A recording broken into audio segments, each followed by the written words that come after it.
5वीं क्लास की छात्रा जोया अहमद की मौत की गुत्थी 24 घंटे के बाद भी अनसुलझी है। हालांकि इस पूरे घटनाक्रम को सुलझाने के लिए पटना एसएसपी ने सिटी एसपी के नेतृत्व में एक एसआईटी का गठन किया है, जिसमें न सिर्फ पुलिसकर्मी बल्कि फोरेंसिक की टीम को भी इसमें शामिल किया गया है। लेकिन अब तक की जांच के बाद भी कोई नतीजा नहीं निकला है और अभी तक इस बात को लेकर इस तस्वीर साफ नहीं हो पाई है कि जोया ने खुद से आग लगाई थी या फिर किसी ने उसे आग लगाया था। फिलहाल जोया के जो आखिरी बयान था उसमें केरोसिन का जिक्र आया था, लेकिन केरोसिन क्या किसी ने उस पर फेंका था या फिर उसने खुद बाथरूम में ले जाकर आग लगाई थी, इसको लेकर अभी तक जांच जारी है। ये वो रास्ता था जहां पर जोया इस रास्ते से गई थी। हालांकि सीसीटीवी कैमरे यहां पे लगे हुए हैं, लेकिन जो जानकारी मिल रही है कि इसकी जो सीसीटीवी जो तस्वीरें हैं उसमें तस्वीरें साफ नहीं हो पाई है जोया को जाते हुए देखने के लिए। कैमरामैन निशिनाथ के साथ अमिताभ ओझा, पटना न्यूज़ 24। वोटर अधिकार यात्रा का आज 12वां दिन है। सीतामढ़ी से यानी मां जानकी के जन्मस्थली से आज की यात्रा शुरू हो रही है। आप देख सकते हैं ये जानकी मंदिर है, मां सीता का जानकी मंदिर है। यहाँ पर राहुल गांधी पहुँच गए हैं और मां जानकी का पूजा अर्चना कर रहे हैं। आप देख सकते हैं उनके साथ नेता प्रतिपक्ष तेजस्वी यादव हैं, उनके साथ कांग्रेस के प्रदेश अध्यक्ष राजेश राम है, तमाम जो नेता हैं, वीआईपी प्रमुख मुकेश सहनी है, तमाम जो इंडिया ब्लॉक के नेता हैं। और यहाँ से आज यात्रा की शुरुआत होगी। वो आशीर्वाद लेकर यानी माँ सीता का आशीर्वाद लेकर आप देख सकते हैं राहुल गांधी यहाँ से निकल चुके हैं और सभी ने यही माना होगा माँ सीता से कि 2 महीने के बाद जो विधानसभा चुनाव है उसमें जीत उन्हीं की हो और जो वोटर अधिकार यात्रा निकाली गई है वो वोटर यात्रा सफल साबित हो। कैमरामैन सनी के साथ सौरभ कुमार, सीतामढ़ी, न्यूज़ 24। उपराष्ट्रपति पद के विपक्ष के उम्मीदवार बी सुदर्शन रेड्डी ने कहा कि वो जल्द ही सभी सांसदों को चिट्ठी लिखकर अपनी अंतरात्मा की आवाज पर वोट देने की अपील करेंगे। बी सुदर्शन रेड्डी ने कहा कि चंद्रबाबू नायडू से उनके बहुत अच्छे संबंध हैं और वो जल्द ही हैदराबाद जाकर उनसे समर्थन मांगे। उपराष्ट्रपति का पद राजनीतिक नहीं संवैधानिक है। न्याय के पक्षधर लोग अपनी अंतरात्मा की आवाज पर हमें वोट देंगे। सुदर्शन रेड्डी ने कहा कि सर्वसम्मति से उन्हें इस चुनाव के लिए उतारा गया है। चुनाव में इंडिया गठबंधन के सभी दलों के साथ जो दल गठबंधन में नहीं है वे भी मदद देने के लिए आगे आ रहे हैं। उपराष्ट्रपति का कार्यालय राजनीतिक नहीं उच्च संवैधानिक ऑफिस और दायित्व है। भारत के संविधान के साथ मेरी यात्रा 1971 में बाढ़ से शुरू हुई। मैं संवैधानिक मूल्यों के साथ खड़ा हूँ। मैं देश को भरोसा दिलाता हूँ कि संविधान के साथ मेरी यात्रा जारी रहेगी। उन्होंने अपनी उम्मीदवारी और समर्थन के लिए समाजवादी पार्टी, कांग्रेस सहित अन्य सभी राजनीतिक दलों का आभार प्रकट किया।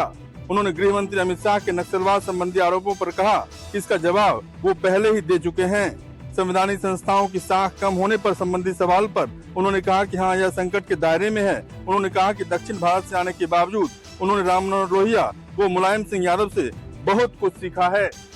रमन कुमार, दिल्ली, न्यूज़ 24। मराठा आरक्षण की मांग को लेकर आंदोलनकारी मनोज जारंगे पाटिल कल ही जालना के अंतरालुई सराटी गांव से मुंबई की तरफ कूच कर चुके हैं। सुबह मनोज जारंगे पाटिल शिवनेरी किले पर पहुंचे थे, जहां पर बड़ी संख्या में उनके कार्यकर्ता भी मौजूद थे। इससे पहले देर रात मराठा आंदोलनकारियों ने उनका बड़े पैमाने पर स्वागत किया। उनको जो परमिशन मिली है मुंबई में प्रोटेस्ट करने की वो 1 दिन के मिली है। 29 तारीख को मनोज जारंगे पाटिल को मुंबई में प्रोटेस्ट करना है। खास बात यह है कि कई शर्तों के आधार पर मुंबई पुलिस ने उनको परमिशन दी है। मुंबई में गणेशोत्सव की धूम है, बड़े पैमाने पर गणेशोत्सव का त्योहार मनाया जा रहा है। ऐसे में मराठा आंदोलनकारी अपने गाड़ियों के साथ अगर मुंबई में प्रवेश करते हैं तो मुंबई में कई जगहों पर ट्रैफिक की समस्या हो सकती है। अंचल के साथ इंद्रजीत सिंह, न्यूज़ 24, मुंबई। पश्चिम बंगाल की मुख्यमंत्री ममता बनर्जी और अभिषेक बनर्जी जिस तरह से पश्चिम बंगाल में आज 28 अगस्त को टीएमसी पार्टी का छात्र परिषद का स्थापना दिवस है और बड़े धूमधाम से मनाया गया। पश्चिम बंगाल के सभी कॉलेजेस से छात्र छात्राओं देखे करीबन हजारों की संख्या में जो थे यहाँ पहुंचे थे और मुख्यमंत्री ममता बनर्जी और अभिषेक बनर्जी ने बकायदा उनको किस तरह से यहाँ पे शिक्षा जगत में बढ़ावा दिया जाए, छात्रों के लिए क्रेडिट कार्ड की किस तरह से व्यवस्था किया जाए, इन सब सारे चीजों को यहाँ पे व्यवस्था की बात की है। और केंद्र सरकार में लगातार कैसे बंगाल के प्रति यहाँ पे उनका जो यहाँ छात्रों पे होता है, जिस तरह से 2026 के विधानसभा चुनाव की यदि बात करें तो कैसे टीएमसी पार्टी को मजबूत किया जाए, छात्र कैसे आगे बढ़े। और ममता बनर्जी ने जिस तरह से यहाँ पे केंद्र सरकार को आड़े हाथे लिए, उन्होंने केंद्र सरकार को पश्चिम बंगाल में जो यहाँ पे 100 दिन के काम का पैसा है नहीं देने के बात कहे, 2026 के विधानसभा चुनाव में टीएमसी को कैसे मजबूत किया जाए, युवा संगठन को कैसे आगे लिया जाए, इसके में भी चर्चा किया है। कैमरामैन पंकज साथ मनोज पाल, न्यूज़ 24 कोलकाता। संभल हिंसा मामले में न्यायिक जांच कमीशन ने मुख्यमंत्री योगी आदित्यनाथ को जांच रिपोर्ट सौंपी। जानकारी के मुताबिक न सिर्फ 24 नवंबर 2024 को हुई हिंसा का इस बारे में जिक्र बताया गया है, बल्कि संभल में कब कब दंगे हुए इसका भी जिक्र किया गया है। जांच रिपोर्ट में बार बार दंगों से संभल में हिंदू आबादी कम होती गई। अब संभल में सिर्फ 15% हिंदू बचे हैं, बाकी पलायन कर गए हैं। आजादी के वक्त संभल नगर पालिका में 45% हिंदू थे, यानी 30% हिंदू जनसंख्या पिछले 78 सालों में कम हुई है। पिछले साल जामा मस्जिद में सर्वे के दौरान हिंसा भड़क गई थी, इसमें 4 लोगों की जान चली गई थी। 29 नवंबर 2024 को यूपी सरकार ने आयोग का गठन किया था। इसमें इलाहाबाद हाई कोर्ट के retired justice Devendra Kumar Arora, retired IAS Amit Mohan, retired IPS Arvind Kumar Jain शामिल थे। आज आयोग ने सीएम योगी आदित्यनाथ से मुलाकात कर गोपनीय जांच रिपोर्ट सौंपी है। इसके बाद रिपोर्ट कैबिनेट में रखी जाएगी, वहां से पास होने के बाद विधानसभा पटल पर रखी जाएगी, उसके बाद सार्वजनिक की जाएगी रिपोर्ट।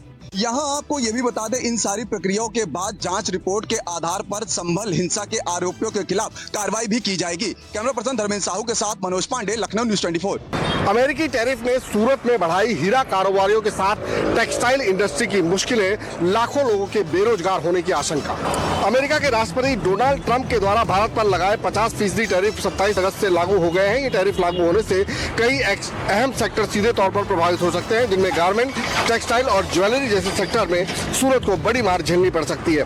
भारतीय निर्यात पर अतिरिक्त 25% टैरिफ के बाद कुल टैरिफ 50% होने से ट्रंप टैरिफ का पहला झटका भारतीय कपड़ा और एम्ब्रॉयडरी उद्योग को लगा है। इस वजह से सूरत जैसे प्रमुख कपड़ा उत्पादन केंद्रों में उत्पादन थम गया है। सूरत में मुख्य उद्योग टेक्सटाइल और डायमंड है, ऐसे में सबसे ज्यादा असर इन उद्योगों पर होने वाला है। माना जा रहा है कि इससे सूरत और मुंबई में लाखों मजदूरों को अपनी नौकरी गंवानी पड़ सकती है। दुनिया भर में तराशे जाने वाले 12 डायमंड में से 9 डायमंड सिर्फ सूरत में तराशे जाते हैं। अमेरिका डायमंड का जेम्स और ज्वेलरी का बड़ा बाजार है। हीरा कारोबार से जुड़े व्यापारियों ने चिंता जताते हुए बताया है कि इस टैरिफ के चलते व्यापार में गिरावट आने की बड़ी शंका है। कैमरामैन प्रभात साहब, भूपेंद्र सिंह, अहमदाबाद, न्यूज़ 24। कलेक्टर और बीजेपी विधायक का एक दूसरे को उंगली दिखाते हुए और मुक्का दिखाते हुए वीडियो तेजी से वायरल हो रहा है। पूरा मामला यह है कि खाद की समस्या को लेकर एक तरफ जहां बीजेपी विधायक भिंड से जो है नरेंद्र सिंह कुशवाहा वो पहुंचे थे कलेक्टर के बंगले पर, और यहां पर कलेक्टर संजीव श्रीवास्तव के बीच काफ़ी नोकझोंक हुई, बहस हुई। यहाँ तक की बात ये भी पहुँच गई कि कलेक्टर ने उंगली उठाते हुए कहा कि मैं चोरी रेत की नहीं होने दूंगा। तो दूसरी तरफ रेत चोर का आरोप खुद बीजेपी विधायक ने कलेक्टर पर लगाया और इस दौरान नारेबाजी भी हुई, काफ़ी गहमा गहमी हुई, तनातनी का माहौल हो गया। इसके बाद सुरक्षा कर्मियों ने बीच बचाव किया। इस बीच जो समर्थक थे नरेंद्र सिंह कुशवाहा के, वो समर्थक वहां पर कलेक्टर के खिलाफ नारेबाजी करने लगे, जिसके बाद मामला शांत कराने के लिए पुलिस पहुंची। लेकिन प्रभारी मंत्री प्रहलाद पटेल के फोन पर बातचीत के बाद ये पूरा मामला शांत हुआ। लेकिन मामला यहीं तक सीमित नहीं रहा, क्योंकि दूसरी तरफ जब नरेंद्र सिंह कुशवाहा का ये कहना है कि मध्य प्रदेश में खाद पर्याप्त मात्रा में है, लेकिन उसका जो वितरण है वो कहीं ना कहीं उसमें गड़बड़ी कर रहे हैं कलेक्टर, उसका आरोप भी उन्होंने लगाया। तो दूसरी तरफ इस पूरे मामले में बात आई रेत चोरी की, क्योंकि कलेक्टर ने उंगली उठाते हुए ये कहा कि वो रेत चोरी नहीं होने देंगे। मध्य प्रदेश में अवैध खनन बड़ी मात्रा में होता है। इस बीच कांग्रेस से जो पूर्व मंत्री हैं राकेश सिंह, उनका ये आरोप है कि जो नरेंद्र सिंह कुशवाहा हैं, जो विधायक हैं, वो रेत का कारोबार करते थे और कलेक्टर ने ये कारोबार बंद करा दिया।